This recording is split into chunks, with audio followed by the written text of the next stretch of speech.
Good afternoon students, welcome to the class. आज का हमारा टॉपिक है electrostatic force due to multiple charges. किसी एक स्टेशनरी चार्ज पर बाकी दूसरे स्टेशनरी चार्जेस जो उसके आसपास हैं उनकी वजह से उस पर्टिकुलर स्टेशनरी चार्ज पर कितनी फोर्स लगती है, कितनी इलेक्ट्रोस्टैटिक फोर्स लगती है, आज उसको समझेंगे। तो चलिए स्टार्ट करते हैं। इसमें कूलम्स लॉ को समझना बहुत जरूरी है। कूलम्स लॉ को लेके मैंने वीडियो बनाया है, आप चैनल में जाके देख लीजिएगा। एक प्लेलिस्ट है, उसमें आप जाके देख सकते हैं। फिर भी इस पॉइंट ऑफ टाइम पे हम डिस्कस करते हैं कि कूलम्स लॉ क्या कहता है। We found that electric force between two static charges is defined by Coulomb's law. दो स्टेशनरी चार्जेस हैं, चार्ज्ड हैं, इसलिए चार्जेस बोल रहा हूँ। उनके बीच में जो फोर्स है, it can B force of attraction और रिपल्शन। अगर सिमिलर चार्जेस हैं तो फोर्स ऑफ रिपल्शन होगी, अगर ऑपोजिट चार्जेस हैं, उनकी पोलैरिटी अलग अलग है, तो फोर्स ऑफ अट्रैक्शन होगी। तो कूलम्स लॉ इसको डिफाइन करता है। It quantifies the force between the two point charges. जो पॉइंट चार्जेस हैं उनके बीच में जो फोर्स लग रही है, electrostatic force, that is defined by Coulomb's law. वो ये कहता है it is directly proportional to the product of charges. अब मान लेते हैं दो चार्जेस हैं, एक चार्ज है चार्ज Q1, दूसरा charge Q2, and these two charges are separated by distance d। इनका सेंटर जो है डिस्टेंस d से सेपरेटेड है। इनके बीच में जो इलेक्ट्रोस्टैटिक फोर्स ऑफ रिपल्शन या अट्रैक्शन, कुछ भी हो सकता है, वो जो होगी वो डायरेक्टली प्रोपोर्शनल होगी इनके प्रोडक्ट ऑफ चार्जेस से। That is Q1 into Q2। अगर इनका प्रोडक्ट Q1 और Q2 का प्रोडक्ट ज्यादा निकल के आता है तो इलेक्ट्रोस्टैटिक फोर्स ज्यादा होगी। अगर इनका प्रोडक्ट कम होता है, दैट इज अगर इनमें चार्ज कम है, तो फोर्स भी कम होगी। And it is inversely proportional to the square of distance between them. ये जो फोर्स है electrostatic force, it can be attraction और रिपल्शन, जो मैं बोल चुका हूँ। ये इनवर्सली प्रोपोर्शनल है square of the distance between them. अब इनके सेंटर्स के बीच में जो डिस्टेंस है, दैट इज b। इसका स्क्वायर करेंगे और इसको इनवर्सली प्रोपोर्शनल करेंगे। तो जैसे जैसे डिस्टेंस बढ़ेगा, इनके बीच में जो इलेक्ट्रोस्टैटिक फोर्स है उसका इफेक्ट भी कम होता चला जाएगा। अगर डिस्टेंस कम होगा तो इलेक्ट्रोस्टैटिक फोर्स का इफेक्ट बढ़ेगा। So this is what Coulomb's law states.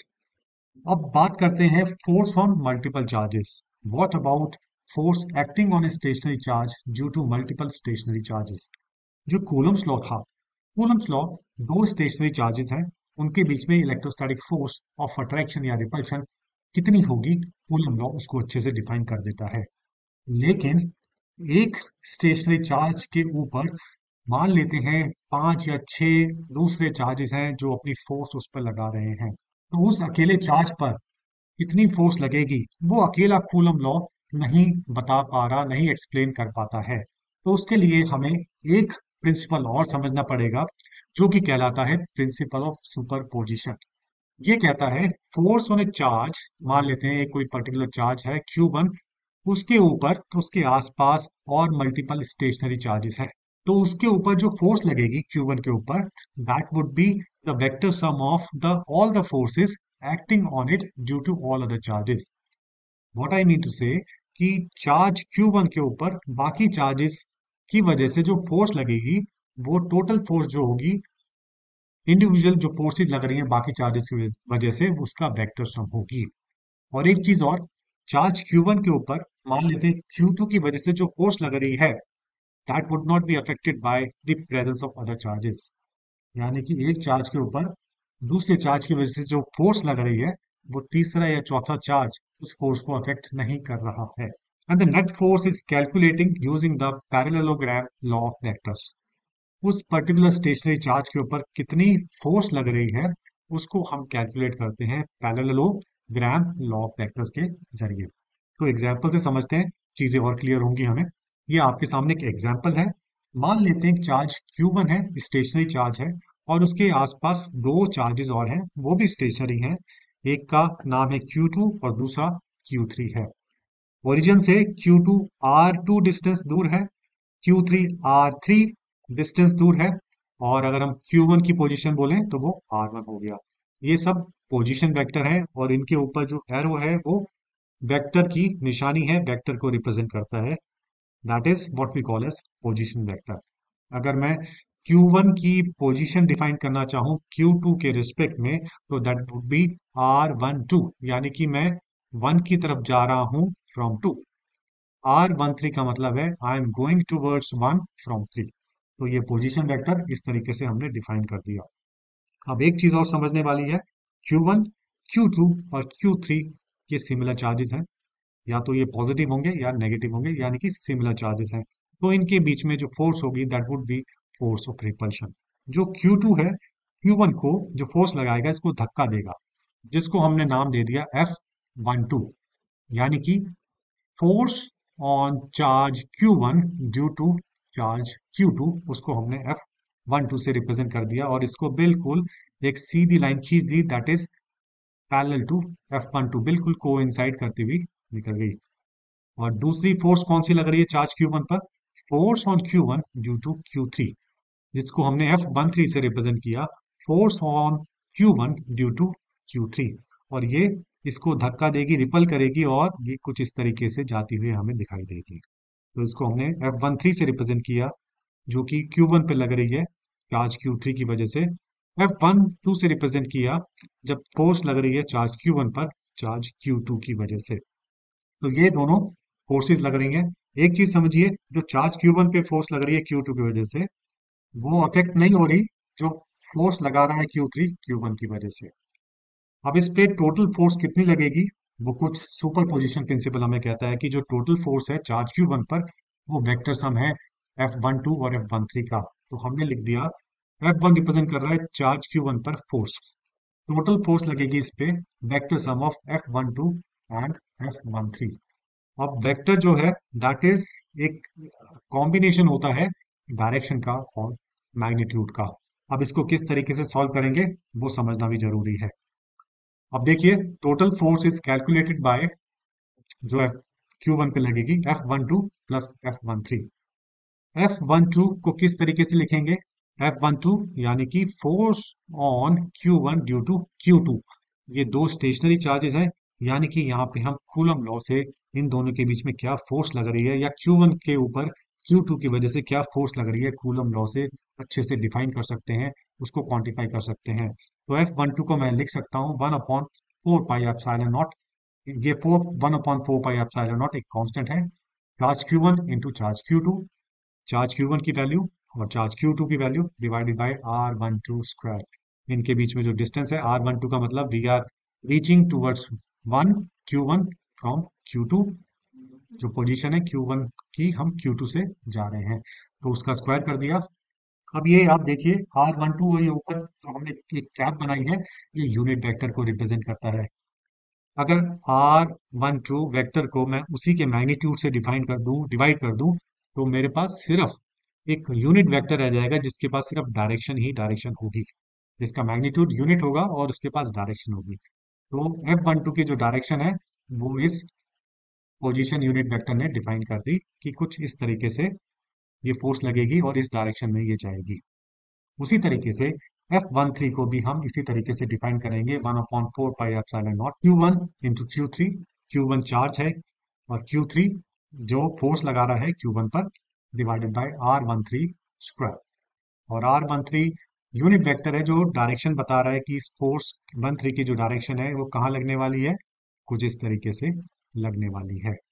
तो इन दोनों को अगर हम जोड़ देंगे तो हमारे पास टोटल फोर्स आ जाएगी चार्ज Q1 पर। तो इसको जोड़ते हैं, इसको जोड़ के मैंने कुछ इस तरीके से लिख लिया। अब ये वेक्टर क्वांटिटी है। हमने बोला जो भी वेक्टर क्वांटिटी होती है उसके पास मैग्नीट्यूड भी होता है और डायरेक्शन भी होती है। तो हमें इसको अच्छे से समझने के लिए इसकी डायरेक्शन को भी डिफाइन करना पड़ेगा और इसके मैग्नीट्यूड को भी डिफाइन करना पड़ेगा। तो चलिए उसको भी डिफाइन करते हैं। उसको डिफाइन करने के लिए हमें जरूरत पड़ेगी पैरेललोग्राम लॉ ऑफ वेक्टर्स की। तो मैंने क्या किया, जो F12 थी उसको, ना तो मैंने उसकी डायरेक्शन चेंज की और ना ही उसका मैग्नीट्यूड चेंज किया। जो एरो की लेंथ है वो मैग्नीट्यूड बताता है और जो एरो की डायरेक्शन है वो उसकी डायरेक्शन बताती है। तो F12 को मैंने पकड़ा और बिल्कुल एकदम से पैरेलल करते हुए F13 की टिप पर ले गया। इसको मैंने कुछ नहीं किया, देखिए ना ही इसकी डायरेक्शन चेंज हुई है और ना ही इसकी लेंथ मैग्नीट्यूड चेंज हुआ है। ये जरूरी है ताकि पैरेललोग्राम लॉ ऑफ वेक्टर्स हम लगा सकें। अब उसके बाद मैं क्या करूंगा, F13 को पकड़ के यहाँ पे ले आऊंगा ताकि ये पूरा एक पैरेललोग्राम बन जाए। ये देखिए पैरेललोग्राम बन गया। अब this has become a parallelogram. अब पैरेललोग्राम का जो डायरेक्शन डायगोनल होगा, जो कि Q1 से होता हुआ इनके टिप पे जुड़ेगा, वो हमें जो टोटल फोर्स है Q1 पर वो बताएगा। ये देखिए, ये Q से डायगोनल होता हुआ इनकी टिप पर जाके मिला। ये जो F1 है, ये फोर्स लग रही है Q1 पर। Q2 और Q3 की वजह से उसका जो रिजल्टेंट है वो कुछ इस तरीके से होगा। यानी कि Q1 कुछ इस तरीके से इसके ऊपर फोर्स लगेगी। अगर बिल्कुल फ्री है तो ये इस डायरेक्शन में चला जाएगा भागता हुआ। अब ये एरो जो है, इसका जो टिप है वो डायरेक्शन बताता है, और इस एरो की जो लेंथ है वो इसका मैग्नीट्यूड बताता है। अब हमें इसका मैग्नीट्यूड और डायरेक्शन को क्वांटिफाई करना पड़ेगा, बताना पड़ेगा। ये तो पिक्टोरिकली हम देख रहे हैं, लेकिन अगर किसी को बताएं कि इसका क्या मैग्नीट्यूड होगा या किसी को बताएं इसकी क्या डायरेक्शन होगी, तो उसके लिए हमें उसको क्वांटिफाई या लिखना बहुत जरूरी है। तो चलिए उसको समझते हैं। ये F1 को, जो कि एक एरो से हमने रिप्रेजेंट की है, उसको हमने अलग से ले लिया, उसको मैग्नीफाई कर दिया ताकि हमें समझने में आसानी हो। इसके पास डायरेक्शन भी है और इसके पास मैग्नीट्यूड भी है। इसकी जो ये एरो है ये डायरेक्शन बता रही है, और इसको हमने ए भी नाम दे दिया। इसकी जो लेंथ है ए से लेके बी तक, ये इसका मैग्नीट्यूड बता रहा है। F1 जो कि टोटल फोर्स है Q1 पे लग रही है, चार्ज Q2 की वजह से और Q3 की वजह से। अब आगे बढ़ते हैं। अब एक चीज और देखते हैं। F12 और F13 के बीच में जो एंगल है वो अल्फा है। ये हमें दिया हुआ है कि इनके बीच में एंगल अल्फा है। अब ये भी हमें पता लग गया, जो F1 है वो एक टोटल फोर्स है Q1 पे लग रही, तो इसकी मैग्नीट्यूड को कुछ इस तरीके से डिफाइन किया जाएगा। F1 is equal to F12 square plus F13 square plus 2 times product of F12 into F13 cos alpha. Alpha is the angle between force F13 and force F12. F13 Q1 पे जो force लग रही है Q3 की वजह से, F12 Q1 पे जो फोर्स लग रही है Q2 की वजह से, इनके बीच में जो एंगल है दैट इज कॉल्ड अल्फा। और इस तरीके से F1 को मैग्नीट्यूड वाइज डिफाइन किया जाता है। ये जो अल्फा है, अगर मैं मान लूं अल्फा 90 डिग्री, अगर केस केस मान लेते हैं व्हेन अल्फा इज 90 डिग्री, जब अल्फा 90 डिग्री होगा तो cos 90 इज 0। तो ये जो पूरा पोर्शन है 2 into F1 2 into F13, ये पूरा 0 हो जाएगा। तो हमारे पास सिर्फ रह जाएगा F1 is equal to F12 square plus F13 square whole under root. इस तरीके से अब ये आप देखिए, जब अल्फा 90 डिग्री हो गया तो एक तरह से ये एक राइट एंगल ट्रायंगल बन गया। और राइट एंगल ट्रायंगल में हम हाइपोटेन्यूज किस तरीके से निकालते हैं, यूजिंग पाइथागोरस थ्योरम। तो ये आप देख सकते हैं F1 is equal to F12 square plus F13 square का अंडर रूट। ये एक पाइथागोरस थ्योरम हमें उसकी याद दिला रहा है। अब इस तरीके से हमने इसके मैग्नीट्यूड को डिफाइन कर दिया है। अगर अल्फा 90 नहीं है तो इस तरीके से डिफाइन होगा। अगर अल्फा 90 है तो ये जो F1 है फोर्स, कितनी मैग्नीट्यूड की फोर्स लग रही है वो इस तरीके से डिफाइंड होगी। अब इसकी डायरेक्शन की बात करते हैं। ये मैंने बोल दिया कि ये जो उसकी टिप है ये डायरेक्शन रिप्रेजेंट कर रही है। लेकिन अगर मैं किसी को बोलूँ उसकी टिप डायरेक्शन रिप्रेजेंट कर रही है, लेकिन उसको समझने में इतने अच्छे से समझ नहीं आएगा जब तक मैं ना बताऊं कि विद रिस्पेक्ट टू व्हाट उसका एंगल क्या होगा। तो उसको हमें इस तरीके से रिप्रेजेंट करना। अगर मैं बोलूं जो डायरेक्शन है F1 की, जो टोटल फोर्स लग रही है Q1, that is making an angle beta with respect to F12, तो वो ज्यादा एक प्रॉपर वे है डायरेक्शन को रिप्रेजेंट करने का। तो फाइनली ये कह सकते हैं, ये जो फोर्स लग रही है F1 Q1 के ऊपर Q2 और Q3 की वजह से, वो इस तरीके से रिप्रेजेंट की जाती है magnitude wise. F1 is equal to under root F1 का स्क्वायर प्लस F13 का square plus 2 times F12 into F13 cos alpha. ये मैग्नीट्यूड हो गया, और जो डायरेक्शन है it is making angle beta with respect to F12। अब एक एग्जांपल से समझते हैं, हमें चीजें समझने में और आसानी होगी। Four equal charges Q are kept on the corners of square of side A. Find the net force on one of the charges. एक स्क्वायर शेप्ड है, और उसकी जो साइड है, हर एक साइड ए है, और साइड्स के स्क्वायर की कॉर्नर्स पे हमें चार चार्जेस देखने को मिलते हैं। सिमिलर चार्जेस हैं क्यू क्यू क्यू क्यू। हमें पता लगाना है, मान लेते हैं इस वाले पे, इस चार्ज पर बाकी जो चार्जेस हैं स्टेशनरी चार्जेस, उनकी वजह से इस पे कितनी टोटल फोर्स लग रही है। चलिए उसको पता लगाते हैं। कूलम्ब लॉ भी लगाएंगे और ये सुपर पोजिशन प्रिंसिपल भी लगाएंगे। आगे बढ़ते हैं। अब देखिए, पहले बात करते हैं इसकी। ये जो चार्ज क्यू है, सारे चार्जेस सेम है। इस चार्ज पर इसकी वजह से क्या फोर्स लगेगी। हम कूलम, पहले तो ये बोल देते हैं कि टोटल फोर्स चार्ज क्यू पर लगेगी, that is vector sum of forces acting on it due to all other stationary charges, जिसको हम लिख देंगे f total is equal to F1 plus F2 plus F3। इसको हमने F1 बोल दिया, इसकी वजह से जो फोर्स लग रही है, इस चार्ज की वजह से जो फोर्स लग रही है इसको F2 बोल दिया, और ये जो चार्ज है इसकी वजह से जो फोर्स लग रही है इसको हमने F3 बोल दिया। तो total force would be the vector sum of all the forces acting on it by all other charges. अगर मैं F1 की बात करूं तो F1 जो फोर्स है इन दो चार्जेस के बीच में, ये वाला चार्ज इस पे कितनी फोर्स लगा रहा है वो आराम से हम कूलम लॉ से डिफाइन कर सकते हैं। तो F1 would be 1/4 pi epsilon not Q1 into Q2। Q1 और Q2 दोनों सेम है, Q है तो Q square divided by A square. A इनके बीच का डिस्टेंस है सेंटर्स के बीच में। सिमिलरली जो F2 है दैट इज ये जो चार्ज है, इसकी वजह से इस चार्ज पर कितनी फोर्स लग रही है, 1/4 pi epsilon not Q square on A square. तो ये तो मैग्नीट्यूड हो गया इनका। डायरेक्शन की बात करें तो ये इसको कुछ ऊपर की तरफ रिपेल कर रहा है, और ये वाला चार्ज इसको राइट हैंड साइड रिपेल कर रहा है। अब बात करता हूँ इस चार्ज की जो कि डायगनली ऑपोजिट है, जिस पे हम फोर्स पता लगा रहे हैं। ये कुछ इस तरीके से एक्ट करेगा, ये फोर्स लगाएगा और इस तरीके से धक्का देगा, जिसको हमने F3 से रिप्रेजेंट किया है। तो पहले पता लगाते हैं इनके बीच में डिस्टेंस कितना है, क्योंकि इनके बीच में डिस्टेंस ए नहीं है, वो साइड्स है ए, ये डायगनल है। पहले डायगनल पता लगाना पड़ेगा, डायगनल की लेंथ क्या है। अब ये एक तरह से हमने जो ट्राइंगल बनाया है, ये देखिए ए और ये बी, और इसके बीच में जो ट्राइंगल है वो राइट एंगल ट्राइंगल है। तो आराम से हम पाइथागोरस थ्योरम लगा सकते हैं। ये साइड भी ए है, ये साइड भी ए है, तो हम अगर ए बी का मैं पता लगाऊं, जो कि डिस्टेंस है इन दो चार्जेस के बीच में, आराम से पता लगा सकता हूं मैं। इनका अंडर रूट ए स्क्वायर प्लस ए स्क्वायर का अंडर रूट कर दिया, अंडर रूट 2a² आ गया, या अंडर रूट 2a आ गया। तो इस तरीके से मैंने ए बी को फाइंड कर लिया। इन दोनों के बीच में जो लेंथ है, डिस्टेंस है, वो मैंने फाइंड कर लिया। इन दोनों के चार्जेस के बारे में मुझे पता है, तो आराम से मैं कूलम लॉ लगा सकता हूँ कि इस चार्ज की वजह से, जो कि डायरेक्टली ऑपोजिट है इस चार्ज से, कितनी फोर्स लगा रहा है, जिसको मैंने F3 नाम दिया है। तो F3 हो जाएगा 1/4 pi epsilon naught into Q square divided by under root 2a whole square. ये तीनों फोर्सेस हमें पता लग गई। अब इन टोटल फोर्स जो इस चार्ज पे लगने वाली है Q पर, जो कि B पॉइंट पर है, that would B vector sum of F1 plus F2। अब ये वेक्टर है, इसके पास डायरेक्शन भी होगी और मैग्नीट्यूड भी होगा। अब इसको भी हमें क्वांटिफाई करना पड़ेगा। तो आगे बढ़ते हैं, क्या लगाएंगे, पैरेललोग्राम लॉ ऑफ वेक्टर्स लगाएंगे। तो सबसे पहले हम F1 और F2 को लेते हैं।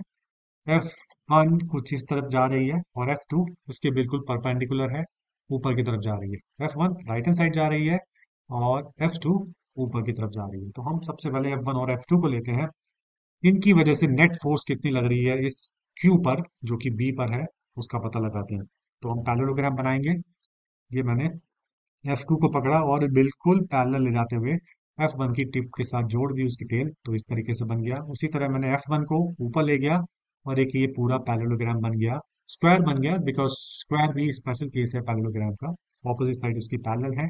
अब ये जो डायगोनल है पॉइंट बी से इनके टिप में अगर मैं जोड़ दूं तो एक डायगोनल मुझे मिलेगा, वो डायगोनल बताएगा total force F1 F2, that is Q पर जो फोर्स लग रही है F1 और F2 का जो रिजल्टेंट है वो बताएगा। अभी F3 हमने कंसिडर नहीं किया, उसको भी जोड़ेंगे। तो इसका जो मैग्नीट्यूड होगा that would be F1 square plus F2 square whole under root.